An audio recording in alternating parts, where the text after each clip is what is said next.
اور اس خط میں انہوں نے جو کہا کہ خفیہ ایجنسیوں کا جو کردار ہے، ان کی جو مداخلت ہے، اس حوالے سے انہوں نے چیف جسٹس اس وقت جسٹس قاضی فائز عیسیٰ تھے، ان سے نوٹس لینے کا مطالبہ کیا۔ اس خط کے اوپر تو کچھ نہیں ہوا، لیکن وہ خط لکھنے والے جو ججز ہیں ان کے خلاف زمین تنگ کر دی گئی، اور پہلے تو ان کو توڑنے کی کوشش کی گئی، وہ 6 میں سے 5 رہ گئے، جسٹس ارباب طاہر جو ہیں وہ بیچ میں سے نکل گئے، اور اب 5 ججز جو ہیں وہ اپنی اس پوزیشن پہ کھڑے ہیں۔ اب ان کے خلاف کارروائی کا آغاز ہو چکا ہے، جسٹس طارق محمود جہانگیری کی جعلی ڈگری نکل آئی ہے، اور ان کو کام کرنے سے بھی روک دیا گیا ہے۔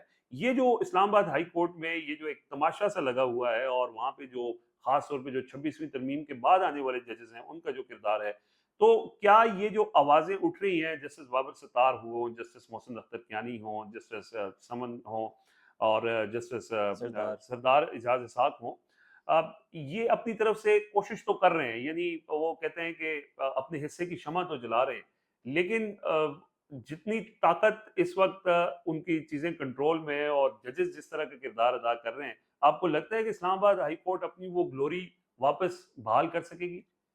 آپ کو پتہ ہے ہم وکیلوں میں شمار تھا اسلام آباد ہائی کورٹ، آپ نے کہا ایک ماڈل کورٹ تھی، ہوں ہم وکیلوں میں شمار تھا اسلام آباد ہائی کورٹ کو بولا جاتا تھا منی سپریم کورٹ، ہوں کہ وہ اس کی سٹینڈنگ اتنی تھی کہ اسے ہم سب منی سپریم کورٹ کہا کرتے تھے۔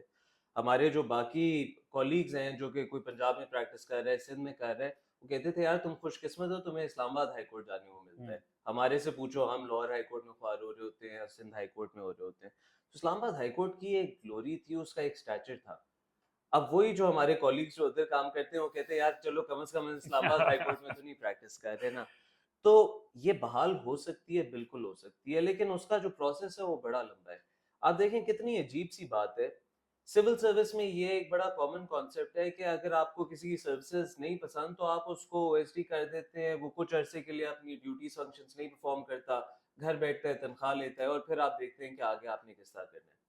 یہ چیز کبھی جوڈیشری میں نہیں تھی اور کسی وجہ سے نہیں تھی۔ جوڈیشل انڈیپینڈنس جو ہے وہ یہ چیز گارنٹی کرتی ہے کہ بھئی آپ کا جج لگنے کا جو پروسیس ہے وہ ایک بڑا سخت پروسیس ہے۔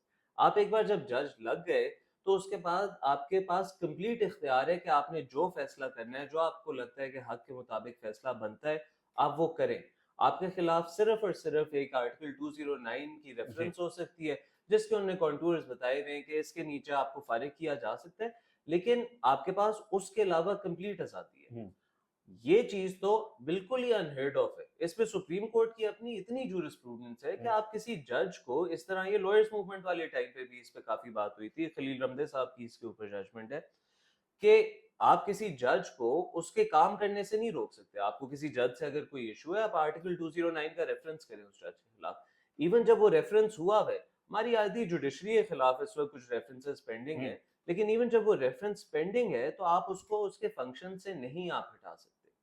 تو یہ جو آرڈر دیا ہے جس کے تھرو جہانگیری صاحب کو انہوں نے کہا ہے کہ آپ اپنی اس وقت کوئی بھی مطلب جوڈیشل عدالت پاورز نہیں لے سکتے۔ جوڈیشل پاورز نہیں ایکسرسائز کر سکتے، اس قانون نے تو اس چیز کو کبھی انویژن ہی نہیں کیا۔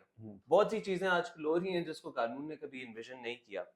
اسلام آباد ہائی کورٹ جب بنا تھا، اور اس میں بہت زیادہ کریڈٹ جاتا ہے اطہر من اللہ صاحب کو، جب اطہر من اللہ صاحب چیف جسٹس تھے، انہوں نے اسلام آباد ہائی کورٹ کو اتنا کیئرفلی کرافٹ اور کنسٹرکٹ کیا، جو ساتھ ان کے ججز تھے، کیانی صاحب ہو گئے، تب عامر فاروق صاحب بھی تھے، میاں گل صاحب بھی تھے، حسن اورنگزیب صاحب، اور پھر بابر صاحب آئے، جہانگیری صاحب آئے۔ ایک اسلام آباد ہائی کورٹ کا ایک ایٹماسفیئر ہوتا تھا، ایک ایٹماسفیئر ہوتا تھا جدھر نہ صرف ہمیں ایز وکلا، لیکن جو ہمارے کلائنٹس بھی ہوتے تھے انہیں لگتا تھا یار ہم اسلام آباد ہائی کورٹ آ گئے ہیں، we are in good hands, ہم سیف رہیں گے، ہم انصاف کی بات کریں گے، ہمیں وہ انصاف ملے گا۔ پچھلے 2 سال میں تو اس کا بالکل ہی بیڑا غرق ہو گیا۔ آپ ڈوگر صاحب کو آپ ادھر لے آئے ہیں، سومرو صاحب کو آپ لے آئے ہیں، آپ نے ایلیویشنز کچھ اس طرح کی ہیں۔ اس میں ایک اور میں آپ کو مزے کی بات بتاؤں کہ جب ججز اپوائنٹ ہوتے ہیں، سو ہائی کورٹ میں جب ججز اپوائنٹ ہوتے ہیں، یا وہ نیچے سے آتے ہیں یا وہ وکیلوں میں سے ہی اپوائنٹ ہوتے ہیں، تو ان کا کچھ ٹائم ہوتا ہے جس سے پہلے وہ کنفرم ہوتے ہیں، وہ ایڈیشنل ہاں جی ججز ہوتے جی ہیں۔ اس ٹائم کے لیے ان کو کوشش کی جاتی ہے کہ ان کو سول اپیلز، بیلز، اس طرح بڑے کی کیسز ان کے سامنے بڑے نہ لگائے کیسز جائیں۔ ان کے سامنے، تاکہ ان کے پاس ذرا ایکسپیرینس آئے، اور جو آپ کی ایکسپیرینس ممبرز ہیں جوڈیشری کے، وہ آرٹیکل 199 کے ریٹ جورسڈکشن کے مقدمے سنیں۔ اس وقت اتنی ایک حیران کن سچویشن ہے کہ اسلام آباد ہائی کورٹ میں اگر آپ ایک ریٹ فائل کریں تو آپ کے اس وقت ایکسپیرینس ججز کون ہیں؟ ڈوگر صاحب کو ہوں، اگر ہم نکال دیں تو ہوں، کیانی کیا صاحب دوسرے نمبر پہ ہیں، اس جہانگیر کے بعد آپ کے جہانگیری صاحب ہیں، بابر صاحب ہیں، ہوں، سردار صاحب ہیں، ہوں، ارباب، سمن. ہوں۔ ان کے پاس، ارباب صاحب کے پاس تو اب خیر واپس لگنا شروع ہو گئی ہیں، ان کے پاس کوئی ریٹ جورسڈکشن کا مقدمہ ہی نہیں لگ سکتا اس وقت، وہ سارے جونیئر ججز کے پاس جا رہے ہیں.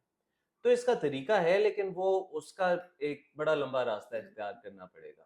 صحیح ہے. اچھا یہ وکلا کے کردار، کیونکہ آپ جیسے ینگ لائرز یا کالا کوٹ پہنے وہ لوگ جو عدلیہ کی آزادی کی بات کرتے ہیں، جو رول آف لا کی بات کرتے ہیں، ایک زمانے میں لوگوں کو بڑی امید تھی، وکلا تحریک چلی اور وہ وکلا تحریک کامیاب بھی ہوئی اور لوگوں میں ایک امید آئی کہ پاکستان میں بھی انصاف ہوگا اور پوری دنیا میں وہی معاشرے یا وہی ممالک ترقی کرتے ہیں جہاں انصاف ہوتا ہے، جہاں رول آف لا ہوتا ہے. اور ہمارے ہاں رول آف لا کے لیے لوگوں نے قربانیاں بھی دیں. لیکن بدقسمتی یہ ہے کہ اب اس وقت جو خاص طور پہ پچھلے 3-4 سال کے اندر پاکستان میں جس طرح سے رول آف لا کو پاؤں تلے روندا گیا، جس طرح قانون کو، عدالتی فیصلوں کو نہیں مانا گیا، پھر عدالتی جو آئین و قانون کی دھجیاں بکھیری گئی، پھر اس کے بعد 26ویں ترمیم اسپیشلی جو ہوئی وہ تو بالکل ہی عدلیہ کو محکوم بنا دیا گیا. لیکن اس سب میں وکلا کا جو کردار ہونا چاہیے تھا بدقسمتی سے وہ کردار ہمیں نہیں نظر آیا. اور جو ہماری جو سپریم کورٹ بار ایسوسیشن ہے، جو اسلام آباد ہائی کورٹ بار ایسوسیشن ہے، پاکستان بار کونسل ہے، ان لوگوں کے جو نمائندے لوگ بنے ان کے اوپر بھی کوسچنز آئے. لوگوں نے کہا کہ جی یہ تو ڈی ایچ اے کے پلاٹس لے کے اور یہ خاموش ہو گئے ہیں، یا اعظم نذیر تارڑ صاحب ظاہر ہے وہ وکلا رہنما تھے، انہوں نے بڑے زبردست طریقے سے وکلا تنظیموں کو میں یہ تو نہیں کہوں گا برائب کیا، لیکن ظاہر ہے آپ جب بارز کو پیسے دیتے ہیں تو اس کا مینیج مطلب کیا. یہی ہوتا ہے مینیج کیا، اور اتنے بہترین طریقے سے مینیج کیا. چلیں یہ تو ان کی اسکل تھی، ان کی کوالٹی تھی کہ انہوں نے سب مینیج کر لیا، لیکن وکلا کا کردار بھی تو تھا کہیں پہ کہ انہوں نے پاکستان میں رول آف لا کے لیے، عدلیہ کی آزادی کے لیے اپنا کردار ادا کرنا تھا. وہ کہاں گیا؟ دیکھیں جی، بڑے افسوس کی بات ہے، ہمیں ہمیشہ سے یہی سکھایا گیا کہ ایک بار جب آپ یہ کالا کوٹ اور کالی ٹائی پہن لیتے ہو تو پھر آپ کا کام ہے اس ملک میں آپ آئین کی رکھوالی کریں، آپ rule of law, separation of powers, یہ جو بیسک فنڈامنٹل پرنسپلز ہیں آپ ان کے گارڈینز ہیں. لیکن افسوس کی بات ہے کہ ہم میں سے بہت لوگ یہ جو ہم نے ایک وعدہ کیا تھا، جس طرح ڈاکٹرز ایک اوتھ لیتے ہیں، ہمارا اس طرح اوتھ نہیں ہوتا، لیکن ہمارا ایک سائلنٹ اوتھ ہوتا ہے کہ جب ہم اس پروفیشن کے اندر آتے ہیں ہم قائد اعظم کی مثال لے کے چلتے ہیں.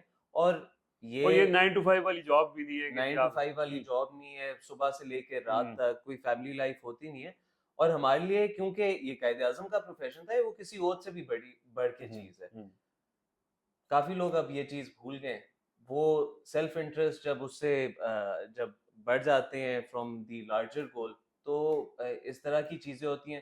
ہمارے آپ مطلب باقی سیاسی پارٹیز کو بھی دیکھیں بار پالیٹکس کو سمجھنے کے لیے نا آپ کو سیاست کو سمجھنے کی ضرورت ہے، کیونکہ بار پالیٹکس بھی مطلب یہ ہے تو at the end of the day ایک سیاست ہی ہے.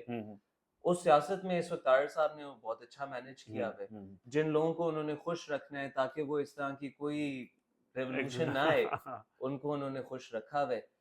تو باقی جو عام ہمارے جیسے وکیل ہیں وہ اپنے کچھ کونوں سے کچھ شور مچانے کی کوشش کرتے ہیں، لیکن کوئی نہ موقع ملتا ہے نہ وہ اس طرح کا ایفرٹ کیا جاتا ہے. جب کیا جاتا ہے تو اس ایفرٹ کو بھی دبا بالکل ہی دیا جاتا دبا دیا جاتا ہے کہ سارے اکٹھے ہو کے وہ وائس ریز کریں. نہ کر سکیں. اچھا حیدر بھائی، اس سچویشن میں کہ جب اب لوگوں کو ایک جان بوجھ کر عدالتوں سے مایوس کیا گیا کہ جی ان عدالتوں کا کوئی اختیار نہیں ہے، یہ تو جب مرضی چاہیں جج کو تبدیل کر دیں، جب مرضی چاہیں بینچ ٹوٹ جائے، جب مرضی چاہیں اپنی مرضی کے ججز لے آئیں، جب مرضی چاہیں جج کو ہٹا دیں، کام کرنے سے روک دیں، تو اس مایوسی کے عالم میں آپ کی نظر میں امید کی کرن کیا ہے؟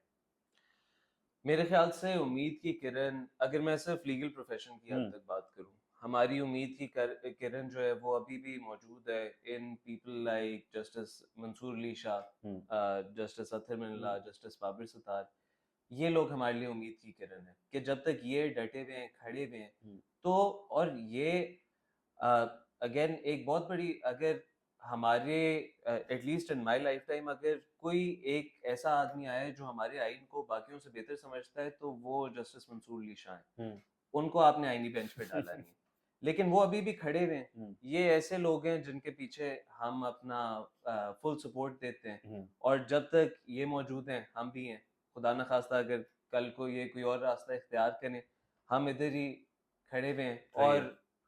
پوری امید ہے کہ انشاءاللہ اس طرح کا جب بھی وقت آئے ماضی میں بھی، ہوں، تو وہ چند ایک سال ہی رہے، ہوں. لیکن جو حق کی بات ہے وہ اینڈ میں ہمیشہ. ہاں، حق کی فتح ہوتی ہے. اور جی یہ وہ امید کی بات اس لیے جیسے میں نے کہا کہ جسٹس منصور علی شاہ ہوں، جسٹس منیب اختر ہوں، جسٹس بابر ستار ہوں، جو اسلام آباد ہائی کورٹ کے وہ ججز ہیں، کہ ان کو پتہ ہے کہ یہ جو راستہ انہوں نے اختیار کیا ہے یہ راستہ مشکل راستہ ہے. اس ہوں راستے میں ان کی نوکری ختم ہو سکتی ہے، ان کو مشکلات کا سامنا کرنا پڑ سکتا ہے. ساتھی ججز جو مشکلات فیس بھی کر رہے ہیں، لیکن اس کے باوجود وہ اپنے موقف پر رول آف لاء کے لیے ڈٹ کر کھڑے ہیں. بہت شکریہ آپ کا حیدر عمر حیات صاحب، آپ نے ہمیں ٹائم دیا. کوشش کریں گے کہ مزید بھی ان سے اس ساری سچویشن پر بات کرتے رہیں. اب تک کے لیے اجازت دیجیے. اللہ حافظ.